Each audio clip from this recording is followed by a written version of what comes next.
Hello viewers, George here, and we're going to talk about a game called Sanctum 2. Sanctum 2. Sanctum 1 was on the PC. I remember seeing it on Steam. I don't know if it went anywhere else beyond Steam, but that's beyond the point. What Sanctum was, it was a tower defense game in a first-person perspective. So not only could you build towers, but you could also go shoot the shit out of the aliens just to give that extra bit. And that sounded really cool. I was unable to play it because my computer couldn't handle the game. So when 2 comes out and it's on the Xbox, I'm so happy. It's almost like a little bit of a mini Christmas for me. And thankfully it lives up to my expectations of what I thought the first one was. Basically, it's the same thing. It's a tower defense in a first-person perspective. You can build towers. You can, go around shooting the enemies during the waves and whatnot. There's online, and there's 4 different classes, so you can pick which one feels right to you. Whether you're more of a up-and-close person, the balance, the support, or the distance shooter. So there's all those, and man, is it ever a nice, fun little game to play. It is just that, though, which isn't a bad thing.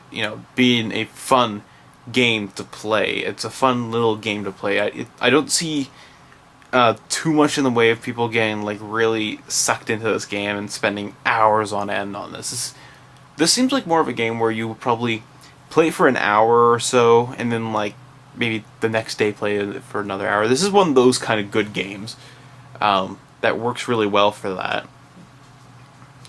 Some of the replay value of the game comes from the fact that as you continuously play it, you get levels and experience points, and you start unlocking extra slots for more towers, more weapons you can use, some perks that you can have, things along those lines, and that's where a lot of the fun really comes from. Even if you've gone through all the levels, you want to get some of the extra stuff and be really cool, and then you can go online and be really cool. Online works really well. I haven't the few times I've played online, I haven't seen any weird hiccups or anything. Though I think my problem is at the moment there doesn't seem to be a whole lot of people playing online, or at least on the Xbox version there isn't a whole lot of people playing it. Which really is unfortunate, because this is a very, very fun game to play online. So if maybe you can talk some of your friends into grabbing this one, because this is one of those good games you want to play with some other people, and it's a very great mashup between 2 different game styles. An FPS and a tower defense game. Another one of my other problems, or at least at the moment as I play it, there only seems to go up to about 6 waves of enemies, which is not a whole lot to really flourish the fun out of it, but it's enough that you don't sit there for too long playing it. But and also some of the maps that very early on don't really give you a whole lot of freedom in the way of making that really cool tower defense maze where you lead the enemies around and shit, and you have everything. But that's also accompanied by the fact there's only so many waves that you get to go through. If you like tower defense games and you like first-person shooters, you'll probably like this game. Because I can't see anyone who wouldn't really want to give this one a try, because it is a lot of fun. A lot of fun. Controls work very nicely. If you ever, like I said, if you ever played FPS, the FPS part of it, you'll understand. The tower defense one's a little bit different because first-person controls. But I mean, if you've played Minecraft, for instance, on the Xbox, you'll pick up that one pretty easily.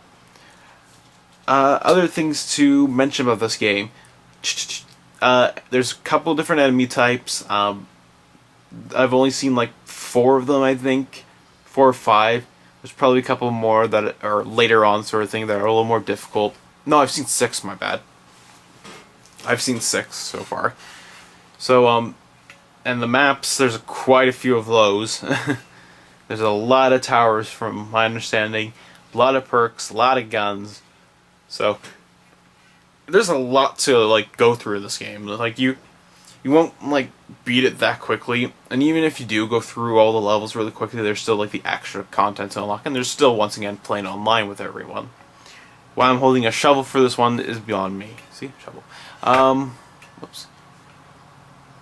Music, yeah, it fades into the background. Sounds are good. There's nothing really bad about this game that I can really think of off the top of my head, which is, of course, is a good thing. Other than the small amount of waves you go through and the lack of like openness in the maps, though it could just because I'm very early on and whatnot. I'm always a fan of those like really huge maps where you can do just about like anything. But I guess to see those. Some other really cool things is like there are in a lot of the maps there are like balconies and whatnot that you can go up to, which is really cool because I mean if you're like more of the long distance kind of person or whatnot, that works out so perfect.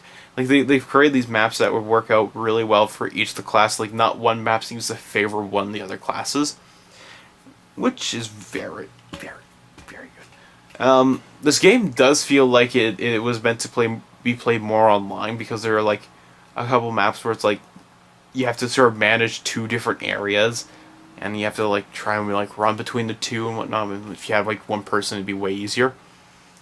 So there are little moments like that where it's like, man, I gotta play online. But it's a good game. Fucking grab it. It's not that. It's I think 1,200 points on Xbox. So that works out to like something. I don't know what it works out to. It works out to 1,200 points though, that's for sure.